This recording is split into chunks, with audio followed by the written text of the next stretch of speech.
This is the Absolute Business Mindset podcast, created and hosted by Mark Hayward. This podcast will interview entrepreneurs, business owners, and people in their careers. We will delve into their journey to success, key life milestones, and go deep into their area of expertise. Get ready to learn from other successes and failures. Today we have Angel Ribo, who is the CEO Confidant. Hello, Angel. How are you?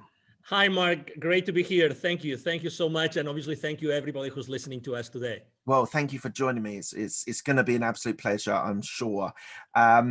So what I just wanted to give people at the start is a quick synopsis of who you are, what you do at the moment, and then we'll go back and tell the story. So you help sales teams be profitable custodians, which I'm sure we'll talk about later on what a profitable custodian is, in sales negotiation, equity creation, and all based in Dallas, US at the moment. Is that right?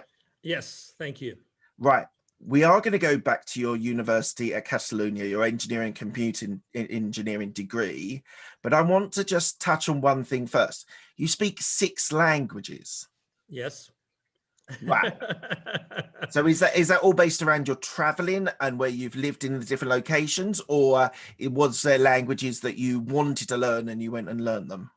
Well, that's a great question. First of all, as you know, I come from Catalonia and I was born 1 hour away from Barcelona. So we are right south of the border with France. So in my school, at my age, English was not taught. So French was the only option. So thank God that was the case, because otherwise I would have never learned French. So, I really, for some reason, I was really ready to learn foreign languages. Probably one of the reasons is because, as you know, in Barcelona and Catalonia, we speak Catalan, which is a language between Spanish and French, right? So we have more sounds, the phonetic is more complicated. So I was learning French there. And mom and dad, they said, hey, Angel, although they don't speak a single language besides Spanish and Catalan, they said, Angel, we want you to learn English at the same time. So they enrolled me on a private school. So since I think it was 4th grade, I was learning French in school and I was learning English outside of school. And then magic happened, which was, mom and dad were they saved some money for me and my sister to go to Scarborough in the UK to learn English. And that was in 1981, 82. So that means that I was 13 years old. And that changed my life forever. If you have ever tried to learn a foreign language, you're always translating, right? You're always translating. So me going for a month to Scarborough meant that I went to Scarborough having to translate everything in my mind. And when I came back, I didn't have to translate anything. I was speaking English automatically. I mean, I remember going back to my private school class and everybody was, wow, you've really learned a lot. And I have to tell you that trip, not only my sister went to the same school in Scarborough, but also my cousin. And I did the following thing. I was given the choice, who do you want to stay? I mean, what kind of family do you want to have? And I said, I want to be in a family in which I don't speak a word in Spanish in a month. Right. And they put me in a family. I still remember mom and dad and the 3 kids they have, 2 boys and 1 girl. I was sharing the room with a Swedish guy. Right. It was a Swedish guy. So I was, and the thing is, God helped me so much.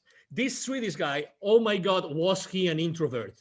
Okay. Was he an introvert? So I spent the entire month speaking English with the family, and they would take me everywhere, and we would go to so many places. And also the one good thing I did was I asked my Swedish roommate, hey, do you have some friends here? She said, yes, absolutely. I have so many Swedish girls which came from Sweden, which are also in the same school. I could introduce you to them. Guess what? When I wasn't with my English family, I was with these Swedish girls. Right. And for a Spaniard, that was a blast. Oh my God, did that summer change my life forever? And did I not practice my English language skills? So that was, really, that was literally how I ended up learning English and French. And then, I started traveling. When I went to college, I was part of an international organization. I was the president for that organization. And then I went to France with an internship. but I also started to be exposed to Portugal. So I had to learn Portuguese, excuse me. And then I learned a little bit of German because I was for 2 years I was dating wonderful, beautiful German girl. So I was literally visiting her, or she was visiting me almost every week. So I was going to Germany a lot. So when you're kind of everything in your life is taking you to a place where if you just surrender to it, you keep learning and learning and learning. And eventually I used my Portuguese that I learned with a Portuguese student in Barcelona. I used it when I was conducting business in Brazil, and when I later on in my career, I moved from Barcelona to the UK to work for a technology company. Guess what? I was asked to call in English to the Nordic countries and to Germany. So I was making sales calls from the UK to those countries. So it's kind of, I always had to make an effort. Like I had to put myself in a discomfort zone in order to learn another language. And learning a language, right?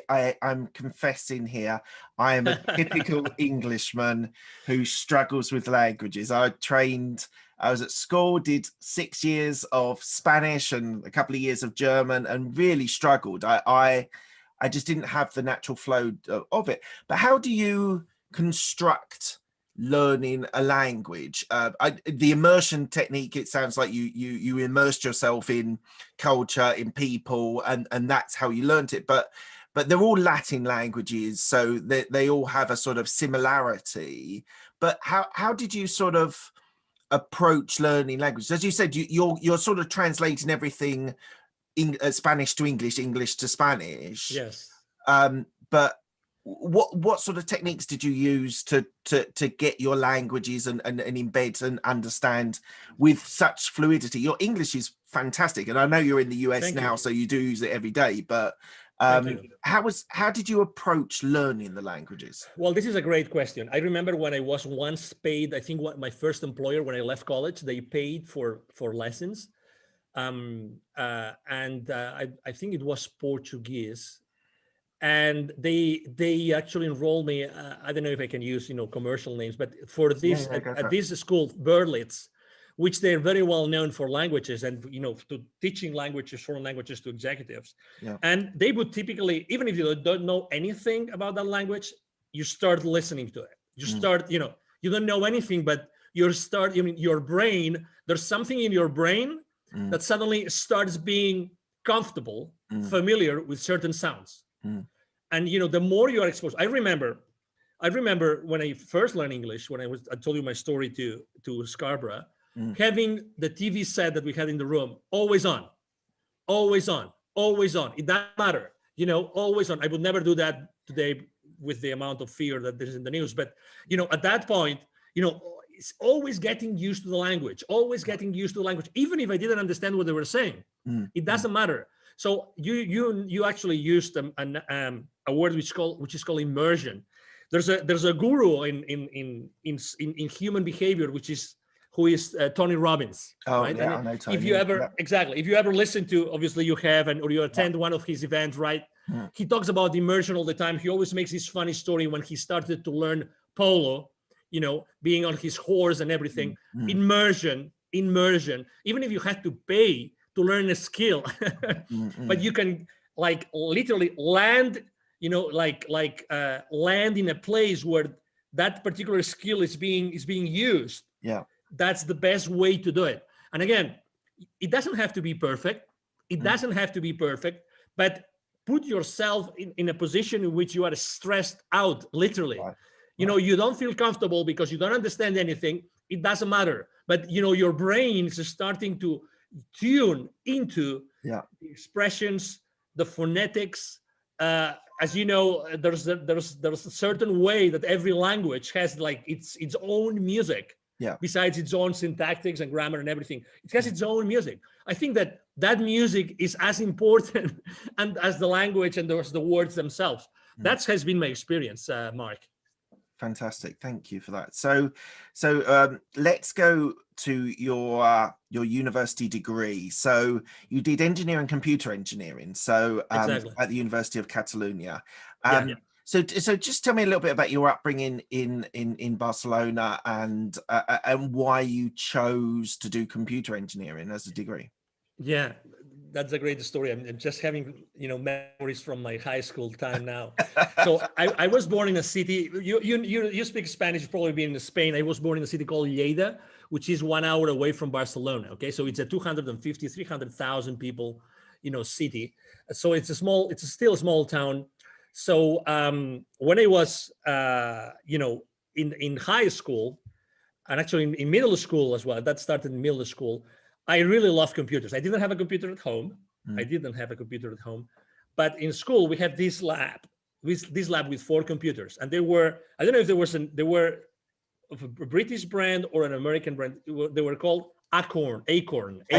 Yeah. It was. Oh, you remember that? Oh my God. Yeah. So, I mean, I remember. I right now I have in my mind the lab with those computers. Yeah. That one of them, guess what, had a tape recorder, so I could record my programs. Right. Oh my God, I loved it.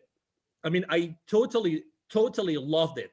I remember that thanks to that, my dad bought me an Apple IIc computer while I was in high school. Apple IIc, right? So it was the most fancy Apple II that existed at that time.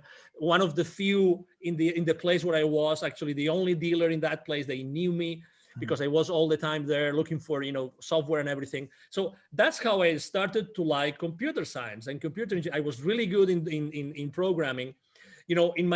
As I was progressing, actually one of my father was a CEO of a conglomerate of food related industry, companies, and he asked me, hey, could you do this inventory program for us? Yeah. And then suddenly for the entire summer I started to write in basic language, a program for taking for controlling the inventory of that particular, it actually was a fish farm. So, and I loved it so much. It was so good. Obviously, I always had great grades. So when it was time, my last year in high school, when I was a senior, and I was asked in Spain, you have to go through there's a grading system, right? And I had to pick which schools I wanted to, which colleges and universities. And I said, okay, so I would like to go to the school, computer engineering school in the Technical University of Catalonia. And I was, thank God I had very good grades, so I could get really into computer science. Yeah. But guess what? The first year was physics, math, calculus, programming, theory of information theory. With all due respect to all my professors and teachers and everything, I hated it. I hated it.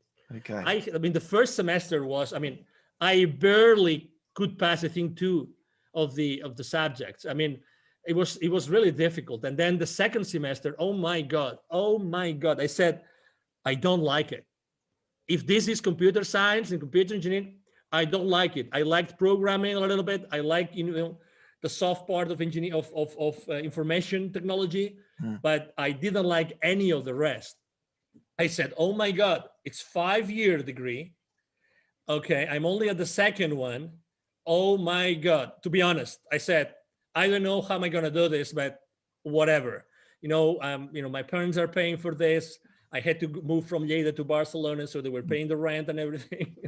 So fast forward, to be honest, I had to wait actively 3 more years until, again, I liked computer engineering subjects because they were more like, computer engineering or computer science in organizations, information systems, stochastic processes, things that were really more attached to reality, as opposed to, calculus and side. Exactly. And I am a very hands-on guy.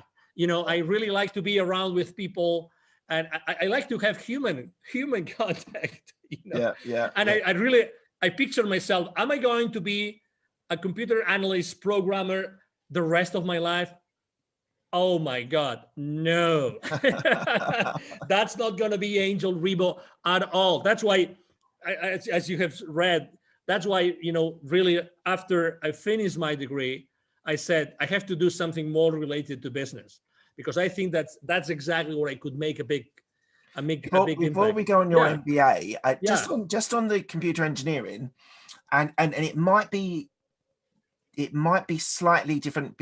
I want to clarify. So we have in the UK something called computer science, and that is basically learning languages. And I'm interested. I was talking to someone, a friend of mine, who learned languages and then learned computer science, and that was like JavaScript and C# and all that sort of jazz. And he said that actually it was very easy to learn because it was just learning a new language. Did you have the same experience there as well? No. Okay. That was actually, it was called a degree when I started. It was called computer science. Right. But as all the, let's say, the names and titles changed throughout my career, actually they eventually called it computer engineering. So Okay. I started the studies, were being named like that. Right. But as far as computer languages, no, we didn't really learn, this many of the computer language at all. I mean, I remember using, after the second semester, we did not learn any language anymore. So you didn't learn the programming. You were building the hardware, building the computers, and we learned both hardware and software. But what I'm trying to say, they taught the programming, the languages that they taught us, or the programming that they taught us were language independent. Right. Okay, so it was very much on how to do things, but not specifically with a language. We were using a universal language, and then literally we were given the freedom to use the language that we wanted. It could be any language. So that was, I mean, again, but if you realize, maybe if it was more like specific languages, maybe I would have liked it more. I don't know. But the reality is that everything seemed to me too abstract, and I wanted to go back to earth. And that's, as I mean, reflecting upon what I had done in high school, again, it was very down to earth. I was able to deliver specific results. I mean, as much as I am a strategic guy, but to be honest, I'm a strategic as far as the rubber can hit the road, really. Right. Otherwise, it doesn't serve me. Right. It doesn't serve me. And I need to see those results, because at the end of the day, I think that has helped me a lot in my life in general, like really wanting to see those specific results, those specific outcomes of everything that I have done. Yeah. So you then did an MBA in Barcelona. Yeah. Was that to give you the business experience? Yes. Actually, and one other question, sorry, a follow-up question. Yeah, of course. At that time, doing an MBA, did you want to be an employee working for a big, whether it's computers or whether it was a business or finance, wherever? Did you want to work for a big corporation, or did you want to be an entrepreneur at that stage? That's a great question. I'm going to tell you. So while I was studying, in order to make money, I was actually working at the same time. Right. And I was working, giving education, computer education, teaching WordPerfect and Lotus 1, 2, 3, to the employees of the university of my own college. Okay. Mm-hmm. But the first job that I got before I graduated, I was actually at the rector's office, at the president's office of my own university. Oh, wow. Okay. Because they opened a position in the international, it was called the rector's office, Department of International Relations. And that was my first job. My real first full-time job was like this. So it wasn't related to technology at all. So while I was having that, while I was, doing that job, I was there for 5-6 years. I was actually studying, my MBA. If you ask me why, because I really wanted to have a different perspective of the world. I wasn't thinking of where am I going to work, what kind of role I want to have. I wasn't that strategic. The only thing I knew was that I needed to have additional knowledge if I wanted to go with a higher level of comfort to work for any corporation. Right. So I started working in international programs, and then I started traveling extensively. And we had these wonderful relationships and trips to the UK to talk to the Imperial College and the University of Manchester School of Architecture. And we would go to all these many, universities in Europe, and also in the US and in Latin America, which were mainly the places where we would have, relationships and programs and things going on, right? So that was actually my first full-time job. And it was thanks to a bad personal experience that actually I decided to move out of Spain. But when I was still working, and let me tell you the story because you're going to like it. When I was still working at the university, a headhunter came. A female headhunter came one day and said, Angel, we want you in the private sector. I have this opportunity for you. I cannot disclose how I found you. And actually, I still don't know today why. Okay. But, well, I know why, but I don't know how they found me. But anyway, we would like you to work in this particular company. I think you would make a great fit. And it was an audiovisual company. Okay, so they would do all sorts of audiovisual productions of any size. It would be the launch of a new car for Jaguar, or it could be like the 100th anniversary of FC Barcelona, just to give you a couple of examples.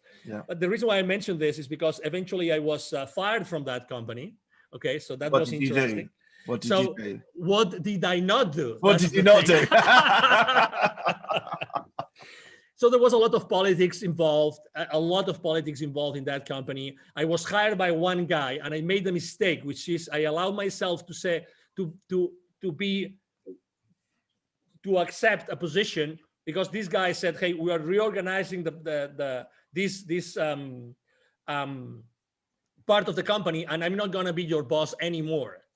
So before I hand you over to the new boss, I want to give you the opportunity to go to another side of the company. It's up to you. You decide what you want to do." Right. Okay. And I really didn't know nor my potential new boss at that division or this other boss. So I said, okay, let's go to this other boss, this other division. And that was my life sentence. Okay. That was, but anyway, but that's okay. And that was before. You learn from these experiences, don't you? My God. Oh, absolutely. Because, I was supposed to be in charge. Do you remember the 2000 effect? How going from 1999 to 2000? Yeah. Y2K or whatever it was called. Exactly. The 2K effect. Nothing happened. Exactly. Nothing happened. Nothing happened. The clock just ticked over. How many trillions of dollars, of pounds were spent for that, right? But anyway, so I lost my job, and then I had this conversation with my headhunter. Hey, I'm glad that they stayed at that company more than 6 months, so you get your full fee. I told the headhunter, but okay, could you tell me why did you really come to pick me from the university and take me to this private company? They were really a good company, and large and very, very well known. And she goes, well, because I needed someone really flexible. Okay. I needed someone. There was something that I really liked at the interview with you, Angel, which was and she said, so if you're ready for this explanation, Mark, she said your feminine side was the part that really attracted me. And I said, what? And what did you go? What? Obviously, I've lived in so many. I'm so open to all obviously of so many sexual orientations. I have friends all over the place with all orientations. So I said, what do you mean, right? Because I wanted to know. And she said, I want you to know something. And actually, it was the first time ever someone told me about this. So we all have this feminine side and this masculine side. We all have this. Like it or not, it's a reality. Yeah. And for what you stand in the world, you have this flexibility that's very difficult to find, in full-fledged masculine roles for men. And, I found this in you, and I knew that you were going to do a good job, regardless of what happened at the end. So anyway, that was my last job in Spain.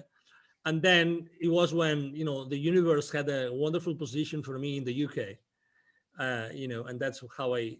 And so what did you do in the UK? Yes, I worked for my first ever American company. Right. It was a high-tech company in this technology park in Fleet. Yeah. I think is it Hampshire? Fleet. Hampshire. Yeah. I think it's Hampshire, exactly. So, and basically I was part of the inside sales team. I started as an inside sales guy, and then inside sales team leader. And I was like, basically first making phone calls, a lot of phone calls, trying to get appointments for my field reps. Right. And my field reps were in different countries, and I handed over those leads to them. And then I became a team leader. And that's what I was doing. It was my first sales role ever. And I loved it. I loved you it. enjoyed it? It's a people business, isn't it? It's a people business, yes. And we had all those call blitzes, that we had to make X number of calls, and if you reach that goal, then you had a bonus, and then you would talk to the field reps, and they were super excited that you got them this amazing sales appointment with the CEO of that corporation. That was so exciting. I really loved it. I really liked it. And then I see you moved to Mexico. Is that right? To do sales there as well? Exactly. I moved to Mexico. The company I was working with in the UK, American company. I went to a sales boot camp in Boston. They were based in Boston. And I decided to take a vacation after that boot camp in Boston. And I said, I'm going to take a vacation. I've never been in Mexico as a tourist. And then I'm going to go to Cuba. And it was while I was in Cuba, and that's the reason why I moved then to Mexico. I had my first spiritual experience ever. I mean, I was very down to earth, and I didn't know what a spiritual experience meant. So I remember reading that book while I was in Cuba. And I was reading this book. Is called The Selfesteem Prophecy. I don't know if you've ever heard of this book. No. The Selfesteem Prophecy. I recommend it to you. Okay. It's written by a guy called James Redfield. The Selfesteem Prophecy.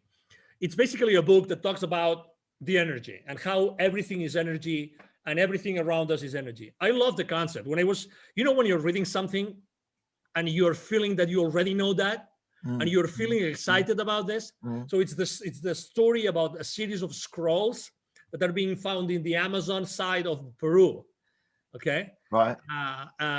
So it's an amazing book. It's a fiction book, but the teaching just was amazing. So I remember turning the last page of the book, and as soon as I did that, I had this rush of energy going through me. I mean, I cannot explain it. Goosebumps, chills, you name it. Yeah. And I knew that I had to do something.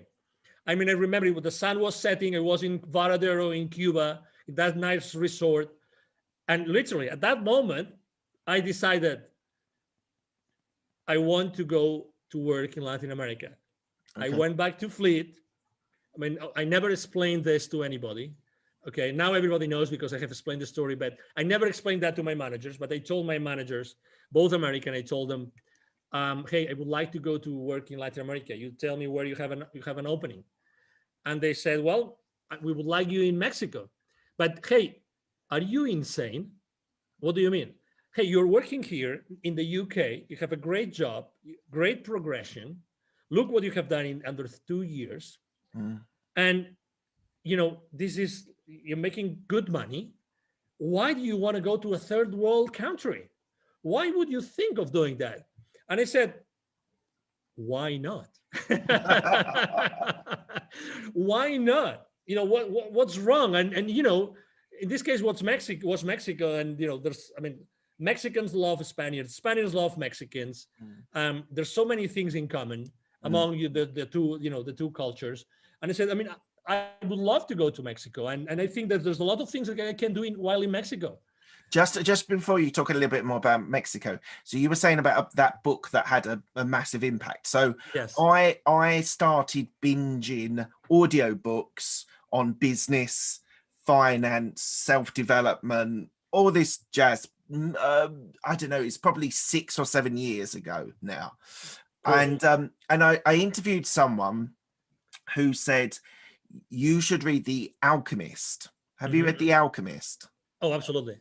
So I was binging on this business stuff, and he's like, no, this will give you a really good perspective. It will open your eyes. It will spiritually help you. And I was a bit cynical, but I listened to it on audiobook, and it changed my life. It really changed my life, having that perspective on people's behaviors, people's way people react, and the way I should or the way the character in the story reacts to situations, and I'm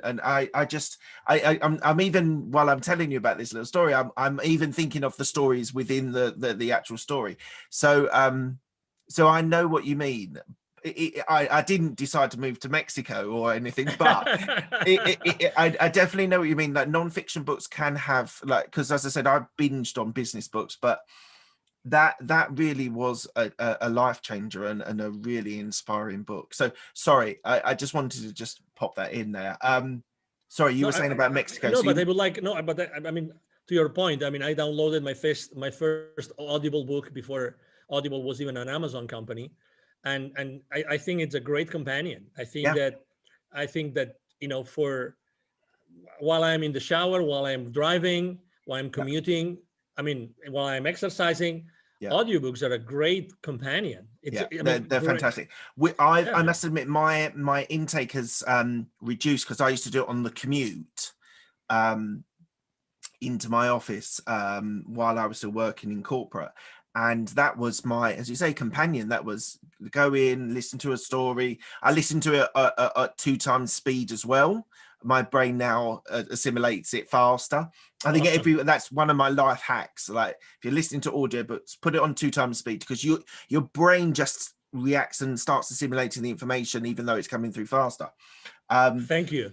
So try that out. That's a great tip. Try that out. I never thought of doing it, but that's why I never thought of doing it, because when I tried 1.5, it was so uncomfortable. No, the thing is, no, I know. You literally have to do like 2 or 3 times of trying it, and then your brain just switches, and then it goes into that level as well. Exactly. No, you just absolutely. I mean, I am a follower of a guy called Dr. Joe Dispenza. And he talks about, he's one of the most famous neuroscientists, very, very, very respected, because he's very science-based. And he talks about neuronal connections, how they are being built, how they are being, if you want to change your limiting beliefs, how do you have to replace them by others, these kind of things. But now that you said it, I immediately saw it. Exactly. That's the place. You have to be on an uncomfortable place. As many other things in life, you have to be in an uncomfortable place in order to get yourself into a completely different level. And guess what? You just said it. It's a life hack. It's a life hack. I'm going to do this immediately. I mean, thank you. Well, don't do it until we finish the interview. Thank you. Oh, yeah. No, but I mean, just because of this is a life-changing piece of advice. Thank you, Mark. Well, no, honestly. My absolute pleasure. So let's move from Mexico. You then moved to Dallas. And I thought it was really interesting when I started reading. So was it, I don't know how to pronounce, Dassault Systems? Yes. Dassault Systems. Yes. So you moved there, and you were doing the Mexico account in the office. But you did sales and marketing. You were there 10 years. So you were there a substantial period of time. Absolutely. You did marketing and sales, account management, sales leadership. So what made, first of all, what made you move to Dallas? And then why were you compelled to stay there for such a long period? Yes. The first thing, I moved to Dallas because at some point in 2010, the vice president for sales, he came into the country and he said, "Hey, Angel, if you want to offer you a better position, you have to move to the US, because we are a US-based company. So if we want to offer you," so he helped me tremendously. Great guy, and great company, by the way. The Selfesteem is a great French company. Right. So that's the reason why I moved to Dallas. Also, I was a bit reluctant in the beginning to move to the US. Sometimes Europeans, we're, biased on our thoughts, and it goes both ways. So, some of the Americans don't like Europeans. Exactly. Well. But I have to say, it was a great move. And also I had 3 kids in school age. Right. So for me also, it was also a very important thing to decide if I wanted them to receive an education in Mexico or in the US. So we decided with my wife to do it. So why I stayed so many years? So I stayed so many years because of these 10 years, actually, of these 10 years, the first 8, I was working for a division called SolidWorks, very well known in the software industry, engineering, product design industry. And I really had a lot of freedom. I really developed a very strong business. I was enjoying it. I was thriving. I had a blast. I had an extraordinary team. I did great things. My work was recognized consistently in the entire corporation. So I was really having a great time, and it was really valued, and everything was, I really have to say, I was able to build a great team along to help me do that. That's the main reason. And, I've always liked traveling.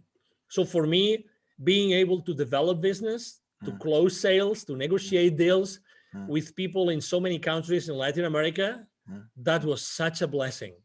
Such a blessing. I was traveling all over the place, and I loved it. Some people are maybe reluctant to travel, and when they offer a position, they say it's 50% travel or 75% travel. Yeah. For me, 100% travel was amazing, right? Because that's who I am. Don't ask me why. It's just who I am. Probably because of the languages, right? Because I feel like a citizen of the world, that I can go anywhere, and I like learning. I like being exposed to new things, and that's who I was. So that's why I stayed in the company for so long. And was there a specific career development that was opened up to you? And like, not necessarily your first day, but in the first year, they said, "Look, Angel, we think you can keep progressing." Like, what was it opened up to you, or did you have to fight for the progression? Like, what was? I had to fight for the progression. I suppose you were in sales, so yes, I had to fight for the progression. Again, it is what it is, and again, you always put wherever you are in your life, you have a scale, right? In your mind, right? And you put one things in one side and one things in the other. It's a matter of balance. So you find the right balance, So I was really, as I mentioned before, freedom. I had a lot of freedom to do a lot of things. I developed a certification process for my sales force, a certification process for my entire channel, distribution channel. I designed training programs. I had so much freedom, and I could do so many things. And we had no boundaries. We could do anything. And we deployed strategies in Latin America that nobody had deployed worldwide, literally. So I had so much trust from my managers and the leaders of the company. Oh my God. And again, I value my freedom a lot. A lot. And did you have a coach or a mentor there? You said about the person who brought you in. What was that available to you? Not really. That's a great question. I think that I always learn through exposing myself, through being in uncomfortable places, and being the one doing stuff. Probably my passion and my enthusiasm helped me a lot, so that when I was proposing something, people would, go with me all the way. I was one of these guys that I would really, walk my talk. So people would come along with me, but there wasn't this written career path. I wish, because that gives you a lot of certainty. That's why, I was, people talk about the term like a corporate survivor. Yeah. In the sense that even though there was not such a career path specifically laid out for you, still I was able to thrive, and I was able to get different positions. I started as a sales rep or a sales manager, and then I started to incorporating territories. That's something that happens at corporate, right? You keep on bringing additional territories, additional revenue, right? And eventually, when I moved to the US, I incorporated, strategic accounts and accounts that were present at both sides of the board, and these kind of things. Right. Okay. Well, let's fast forward a little bit. I do want to talk about this, but we're gonna have to move on. You're a TV host on a station in Dallas. Unfortunately, we're going to have to keep going because I want to get everything in. Go ahead. So what I suddenly started seeing at a certain point of your career, you created CEO Confidant, which we'll talk about in a minute, but you started doing philanthropy. It's charity work that you started to do. So you became the president and co-founder of Wisdom for Kids, and you also, this is not so charity, but you became the CEO of Divine Human Ventures, which is helping the gap globally for companies to reach different parts of the world.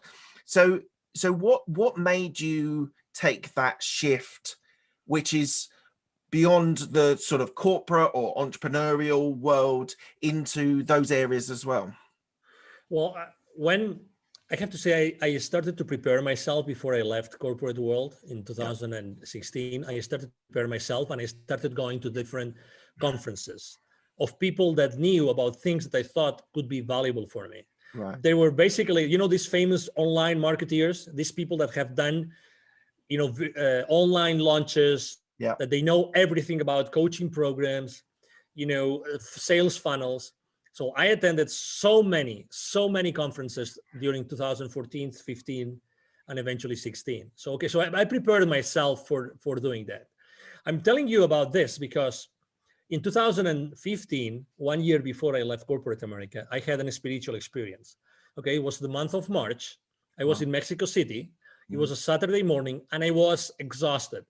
I used to like to say when I was in the UK, I was knackered. Okay, yeah, exactly. That's a great expression. So because I remember that morning very well because it changed my life forever. So it was at that hotel. Typically, I would fly back to Dallas to be with my family on a Friday night, but I missed my plane, so I had to reschedule for Saturday, and I couldn't reschedule for the first flight in the morning, so I had to reschedule for the 5 p.m. flight on Saturday. So that means basically that I would spend 1 day less with my family. So I was really remorseful. I woke up, I was at that hotel. I remember exactly where I was, in which room I was, and as soon as I went into the shower and the water that Saturday morning, I had, and now I recognized it, right? Or I then recognized it. I had a full-fledged like spiritual experience. So remember that what I told you that I had in Cuba before? So that happened, but with a lot of images, a lot of flashes, and a lot of things that made me cry like a baby. So imagine myself, from the outside, you would only see an adult, a young man crying in the shower under the water.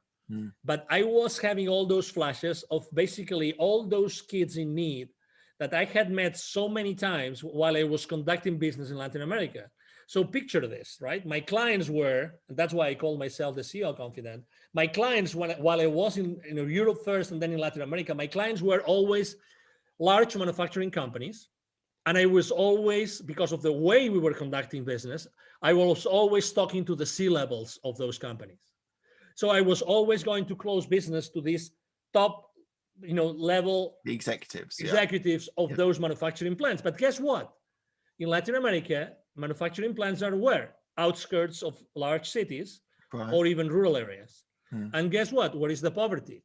Where is the poverty in those areas? Yeah. Exactly in those very same areas. So every time I would go to those manufacturing plants to talk to those high executives, before getting into those places, I would see so many examples of kids coming to me and saying, "Hey, sir, senor, would you buy some gum for me, some candies? Would you allow us to keep your car safe while you are inside of the plant? Or could we wash the car? Could we clean your windshield for you?" So all those images of so many examples of kids in need, this came to me so strongly while I was in the shower. And it was very clear to me after literally crying under the shower for 15 minutes. It was very clear to me that I had to do something, that experience, that incredible amount of energy going through me meant that I had to do something about it. Okay. So I remember that I was so sensitive that day. The gentleman, Mr. Martin, Mr. Martin, he was the guy that was like my driver in Mexico every time I would go to Mexico. So I remember having breakfast. He called me, "Hey, are you ready for the appointment we're gonna have this morning?" I said, "No, you're gonna have breakfast with me today." So I invited him for breakfast, and we had a breakfast together. I remember that breakfast as if it was today. I said, "Martin, we are going to cancel this call, and we're just going to talk about something that happened to me. It's going to sound crazy, but we've been together for so many years." It was 2015, Okay, so I would like to share a story with you, and that's what I would like to do for the rest of my life. And I remember even crying over breakfast as I was explaining to him what had happened, a few minutes ago before, right? And that's the reason why. That's the reason why I said, "Oh my God, I have to do something." And that's what really triggered and ignited me deciding. Actually, I decided to create Wisdom for Kids with a friend of mine and his father, 3 co-founders, before I even decided to leave corporate America. But it was very clear to me that I was going to be the connector of the unconnected. Right. Right. The connector of the unconnected, the connector between this top layer from a success and wealth point of view with the bottom layer. Right. And obviously, through my work for so many years, I had not only sold and developed business, but I also had trained my distribution channel, my distributors, my resellers, my business partners. I had taught them how to become, good companies, I had helped them to grow their businesses. So I was always doing this, like helping these partners of ours, grow their businesses, but also eventually the main goal of all the services I'm providing to my own clients, to those manufacturing companies, was how to accelerate the growth of their businesses. Right. So you see, there was this common denominator. So it was very clear to me that what I had to do is I had to start this nonprofit. Eventually, we called it, Wisdom for Kids. But I called it. I had to start this because I said, if I don't do it myself with these 2 other people, who's going to do it? Who's in such a good position of being able to, tap into the genius of these top level people and at the same time helping the underprivileged? So tell me a success story. What have you managed to do part of this charity nonprofit? Yeah. So there's an area which I like to go, which is an Indigenous community. I like to go to Indigenous communities for many reasons. One of them is because 95% of kids in those communities are poor. Right. So when you go to those areas, the chances of making an impact increases dramatically because everybody lives under the threshold of poverty. Yeah. And I'm going to tell you a story of this area. It's in the north of the state of Puebla in Mexico. Okay. So in this area, there are 180 plus small communities. Many of them speak their own languages, originally from the Aztecs, Toltecs, this kind of, originally civilizations, let's say, or cultures. So one success story I can make is in a particular area, one of those sub-communities there, when we deliver our workshops, right, what we do is we do a lot of self-esteem work. We do a lot of neuro-linguistic programming, okay? Because we want to make sure that whatever we do in that community, it's sustainable. Exactly, it's sustainable, right? So we went to that place, and we basically started talking about, hey, you have to love yourself. I mean, this is kind of the message, right? I mean, we don't teach it like this. There's no whiteboard. We jump, we sing, we dance, all sorts of crazy things that you can imagine we do with the kids. Why? Because we connect with them, again, at an energy level. Yeah. We raise the energy of that place wherever we conduct our workshops. And that's the main goal. The main goal is we connect with them at such an energy level that, like, the most amazing part of the workshop, which is a 20-minute meditation, has the most impact. So for 1 hour and 40 minutes, we are preparing our kids for the most important part of the workshop, which is the meditation. Right.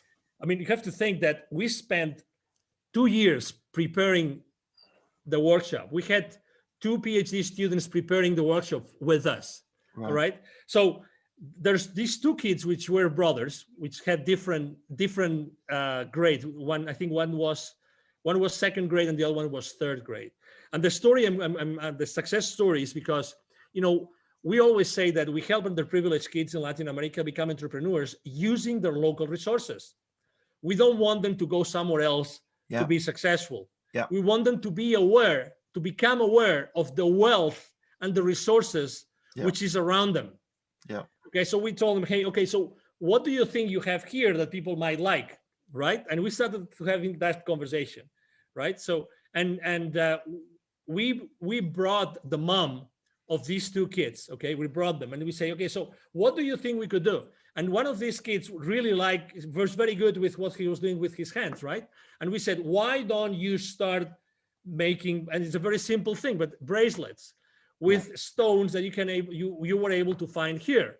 Yeah. Actually, and they said, wow, that sounds really interesting. So we sat down with them, we sat down with the mom, and we made sure that, they were going to, we were going to have a continuation, because the challenge there is not passing on the how to do something, it's to do it. It's actually to take action. Remember, it's not, there's one mantra that I always share with my business, with my clients, which is take imperfect action now. Yeah. That's my mantra, take imperfect action now. So we sat down with them, and, that was at the end of 2019. And we said, okay, so this is what we're going to do. So we make sure that, our local teams, we always have local teams, we do all of local teams when we go to a community. They're going to make sure that you guys are going to be following through. Okay. So our volunteers locally, have been talking to this mom and to these kids. And I know for a fact that these kids have been, selling those bracelets to the local community.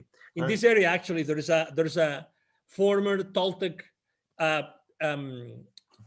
pyramid compound. So it's a very highly charged, again, energy place. It's a magic place. So they already have a place where tourists go, so they can sell those bracelets already to the local community. And, after that, there's going to be many things that are going to happen. I mean, obviously, unfortunately, the world closed down, unfortunately, in 2020. But we're talking about incorporating other nature, elements of nature into their bracelets. And obviously, writing a story about that.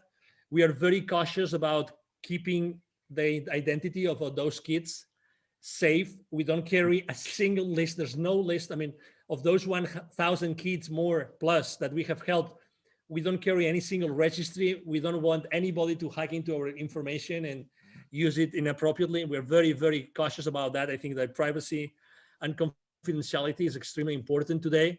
And we want to keep those communities safe. So that's a great example. That's a very good example of a success story.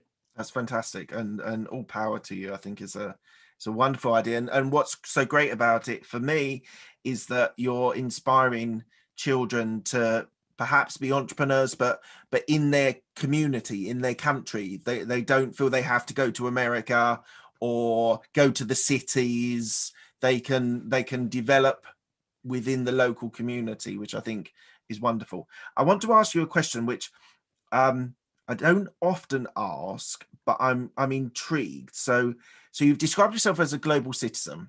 You travel all around the world. You are you speak many languages, and a lot of your time is traveling.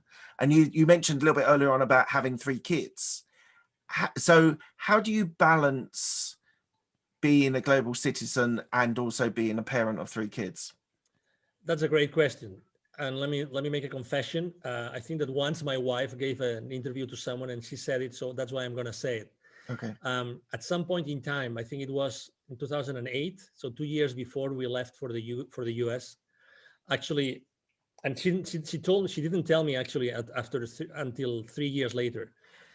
So only a few months before she got pregnant of our second kid, she told me she was actually thinking, she told me one day, Angel, you were spending so much time gone.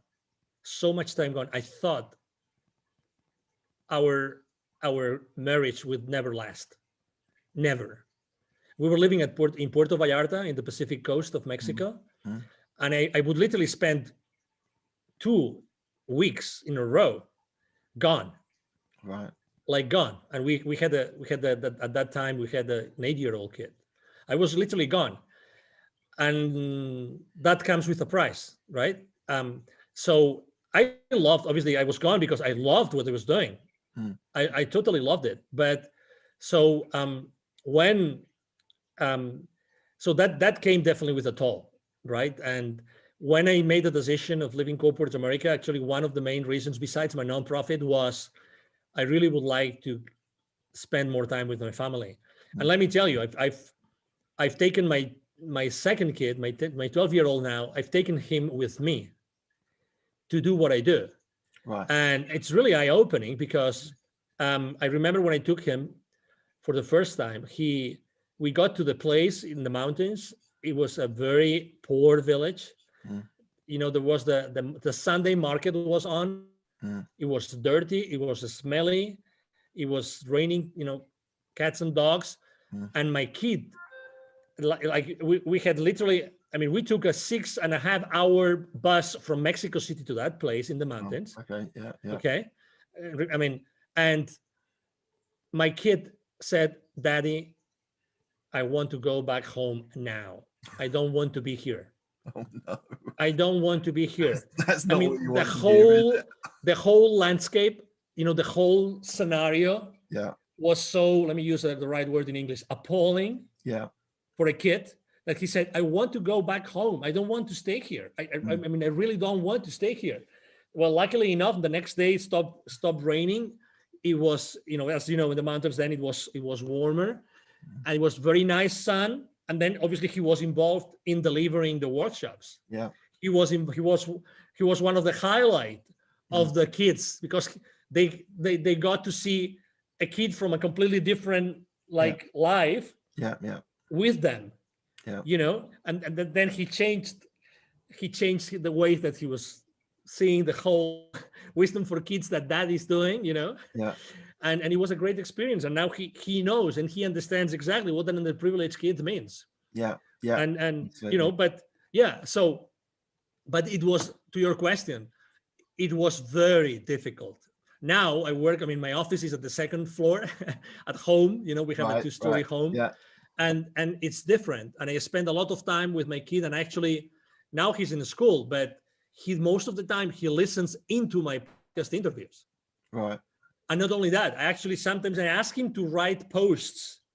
He's brilliant. He's much smarter than me. I mean, needless to say, his genes are much better, much better. And he's brilliant in English. He's brilliant. He got this prize from his school for his English, you know, skills.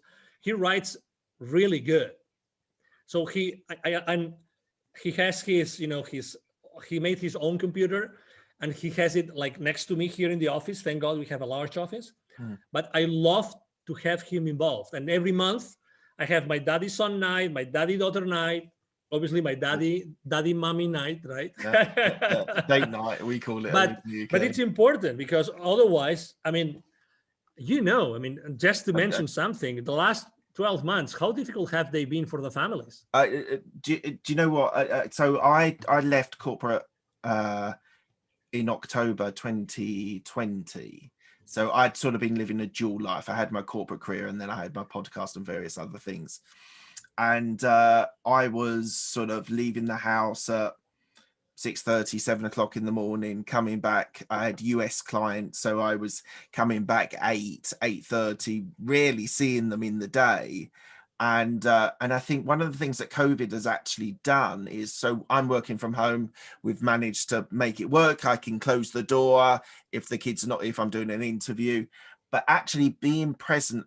It's not always that you're like, I'm doing a little bit of homeschooling at the moment. We're in lockdown in the UK, but my wife's brilliant and she does most of it. But just being present and being around and having meals with them and having breakfast with them and being involved in their lives is probably, for me personally, the biggest thing that COVID has given me as a benefit. Now, obviously, there's terrible, terrible stories and deaths, and people I know have had sorrow and sadness. But the one thing for me that's been great, it didn't push me to leave corporate America. I was leaving. I just hung around a little bit just in case what was going to happen, because it was also new. But I think the thing is making a really important point that that I wasn't necessarily traveling a lot, but it just, the corporate world sucks you in and it wants more and more from you. And naturally your kids and your wife and and people around you, they're the people that suffer. It's great. I mean, if you think, now that you have I have to say that after leaving corporate, I was by myself in the desert for many months. Okay, right. I had to adapt. Yeah. Yeah. I mean, for me, it wasn't automatic, right? I mean, although I was successful and blah blah blah, regardless, I thought it wasn't enough. I thought until I one day I sat down and started to make some accounting how many clients have I seen, what were the achievements, how many people have I met, what did I do to help them, what all these kinds of things. I felt that it wasn't enough. So I mean, everything works out, right? Yeah. It's true that when you work in this large structure of a large corporation, you give so much away. Yeah. So much. I mean, and you typically never feel fulfilled. You typically always 100%. Feel that it's not enough. Yeah. You have to, you have to give enough. You have to give more. You have to give more. You have to give more. And there's never, one of the things that I will change if I was going back is the vacations. When I would take a vacation, I always have had my mind still in my job. Always. I remember one time I said, okay, I'm going to go really far. Like I'm going to travel, not to Europe, but I'm going to travel to Hawaii because they are in the middle of the ocean. Yeah. And I will not have to talk to any of my resellers, any of my salespeople, nobody. I'm going to be there 3 weeks. I remember as if it was today. I couldn't do it. So I was a corporate animal. Yeah. Mark. Yeah. Like, you know what I mean? I was like completely embedded. Yeah. Into that work. So was I. And I didn't feel that it was wrong. I feel that that's what I have to do. I'm responsible for my business. Yeah. I'm responsible for my coworkers, for my, direct reports. I'm responsible for that revenue. And if I don't do it, I am not ethically and morally, I'm not doing the right thing. And it is so wrong. It is so wrong because you give away the most precious time of your life. Absolutely. Right. Let's talk on some more cheery things. So your entrepreneurial experience is all based around the CEO Confidant. So, so it's about sales accountability. One of the things that I want you to talk about is a profitable custodian. Yeah. Now, this was a phrase which I've never seen. Now, I've interviewed probably 80 odd people, maybe. Yeah, about 80. And I've spoken to salespeople, people that started in sales. And so what is a profitable custodian? Yeah, so this is that term that we developed together with one of my business partners. Okay, so his name is Neville Joffe. He's an executive educator. So one of the things that we tend to think as entrepreneurs is that we have to do it all ourselves, and that's so bad. So bad. I think that we have never been taught to really collaborate and establish strong business partnerships. So that is exactly what I did with this gentleman. So one day we were having a conversation and we were talking about this term and of the employees being the custodians of the company's profits. And I said, hey, we have something here. What if we start, if the main goal, the ultimate purpose of any company is to produce sustainable profits and cash flow for their shareholders, for the equity holders of those corporations, if that's the main goal, and what we are doing here is to remind everybody of the financial implications of the business decisions, then every single employee is the custodian of their company's profits. Right. And you were in corporate, I was in corporate.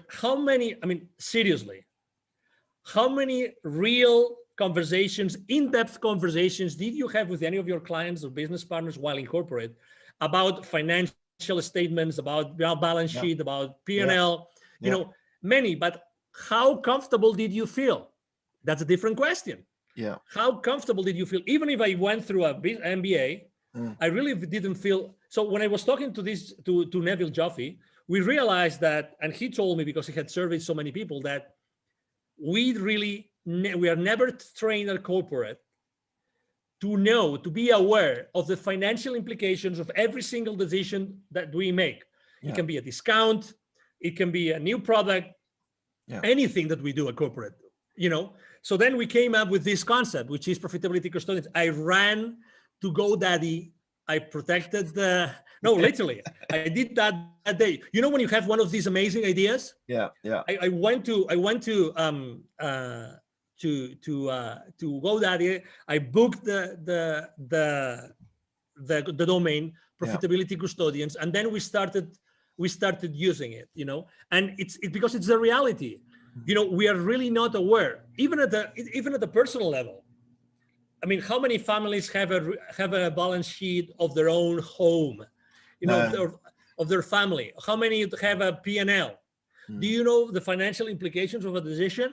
Well, roughly. The answer is roughly, right? Yeah. Do you know something that was a game changer for me? You were talking about books earlier on. Yeah. Remy Sethi, who wrote a book called Make You Rich or something, and it was a game changer again for me, because it started talking about, on a personal finance point of view, having different accounts for different things. So we had a Christmas account that we were putting money in every month, and that when Christmas came around, when you buy stupid amounts of presents for your kids and things like that, we had a fund for it, and we didn't even spend all the money that was available. So now that's rolled on to birthday funds when we want to buy the kids birthdays, and I've managed to be able to separate. So I now put every month a little bit away for tax, a little bit into this fund. My business account, I always keep a slash fund available, especially on my properties or real estate, if there's a boiler going or whatever, something like that. So that was really a game changer for me, to actually, instead of just having one account and so many things dipping in and dipping out, and you can never control what's coming in and what's going out, you just never have a concept of it. So it sounds to me that you're sort of giving that sort of responsibility to the people you're training as well. Exactly. So what we do is we actually start from the personal financial statements of every single employee. Okay, we're talking about, I mean, this is designed for both entrepreneurs and for corporate business operators, let's say. So we started from the financial statements, of personal financial statements of everybody who is being trained, because it's from there, it's from that position where everybody acknowledges what we're talking about, that we then go to corporate finances.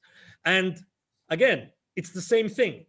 Wherever you are in the corporate arena, wherever you are in the corporate world, whatever the place in that matrix of your company is that you are, every single decision that you make has a financial implication. Yeah. So basically that means that every time you make a decision, you're actually signing a check. But the CFO doesn't know, but you're actually signing a check. Yeah. So every single employee are signing checks. That's why they are the profitability custodians. And exactly, it's a very unique term. But every single employee is the profitability custodian of the company's profits, because that's the nature of the company. And that's a blind spot. That's a big blind spot. We run, as you know, we are very active on LinkedIn. We run a survey on my profile. I run a survey asking, what do you think is the main blind spot of salespeople in the corporate world? And we expected that profitability would be one of the top places. It wasn't the top. It was not the top. So that's why, again, even though every single company exists, in order to produce sustainable to increase sustainably, shareholder value and cash flow, that's the main goal of a corporation, then very little is done at an employee level. Obviously, the CFO knows what he's doing, but how much is being done in order to align? 100%, especially in corporate, because people that I worked with. So I want to talk about innovation, but just on that. Go ahead. Well, I'll lead into innovation, but people that I worked with, they had no responsibility for their products that they were working on. They turned up and they did tasks, and that was they then left. And they had, as you say, they had no responsibility of trying to make it more efficient or to raise revenue or go out. And the reason why I was successful in it was because I was interested in business development and actually finding new clients, finding new markets. So I know sales is slightly different to what my experience of corporate America is, but how does innovation sit with the people that you work with in the sales environment? So innovation for you in the sales arena is different to I was in KPMG and PwC in their software, so I helped sell and implement software.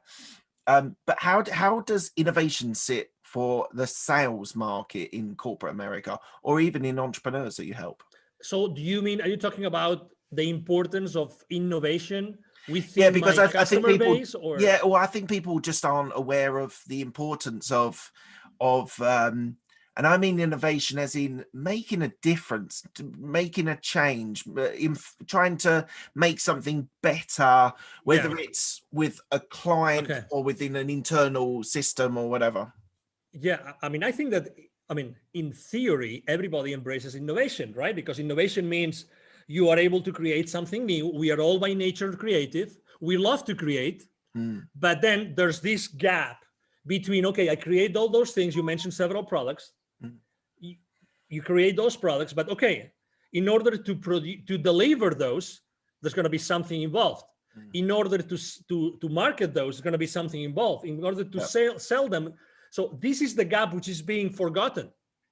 So to be fair, because it's easy to talk about this, but in all fairness, the thing is how many of us, while in corporate, we got the right education so that we were fully engaged with the rest of the organization, so that eventually the leadership team could keep us accountable.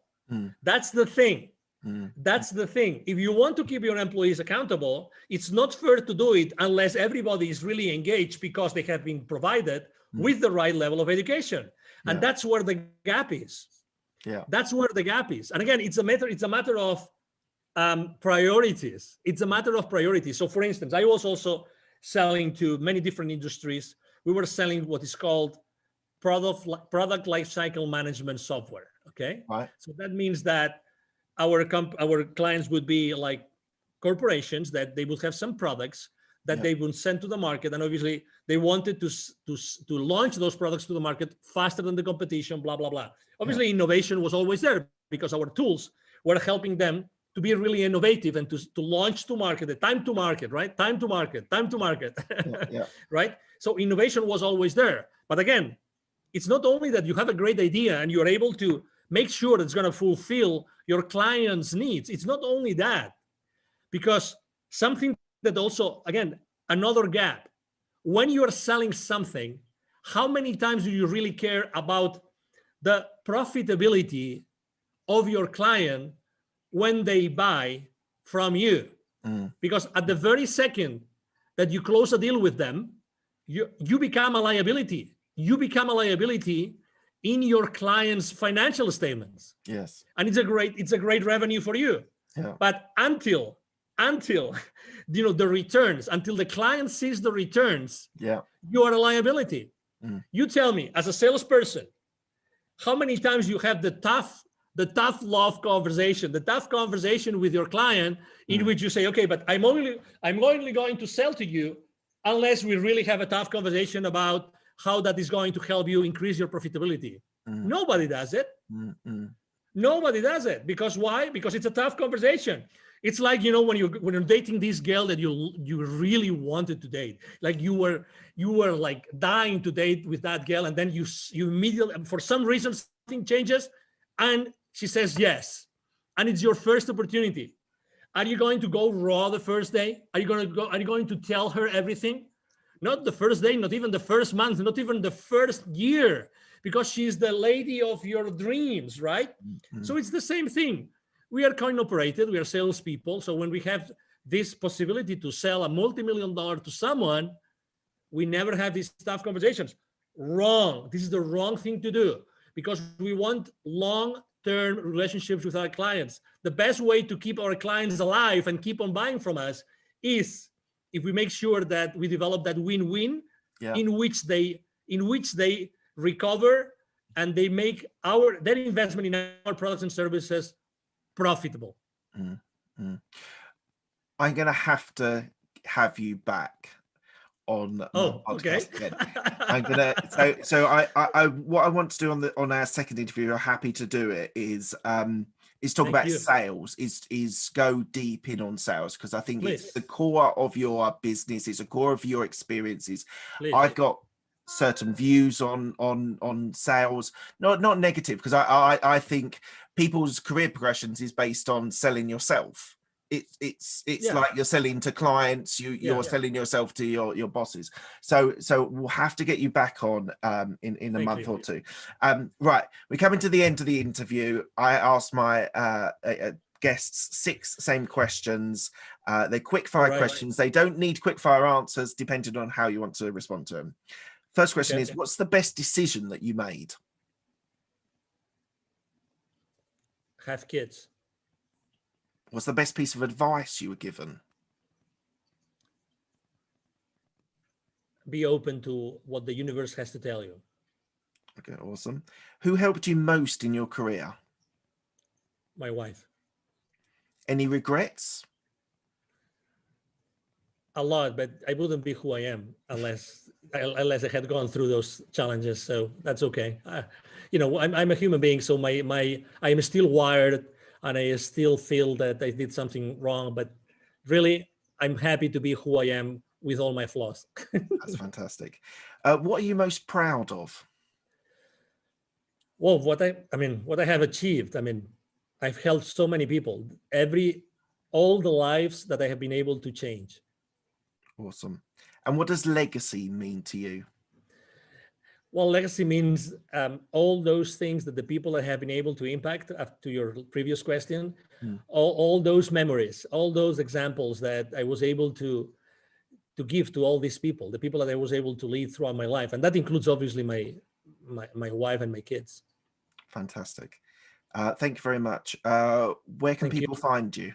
Thank you. Yeah, very easy. Go to LinkedIn, Angel Ribo, the CEO Confidant, or send me an email. Ribo is spelled like R-I-B as in boy O. So my email address is angel, as in heaven, angel@angelribo.com. And I have to tell you, or myself or someone in my team will be, kind enough to respond to your message. So don't hesitate to write to me. That's fantastic. Thank you very much, Angel. It's been an absolute pleasure. Thank you. The pleasure has been mine. And obviously, thank you very much to the audience who has been listening to us today.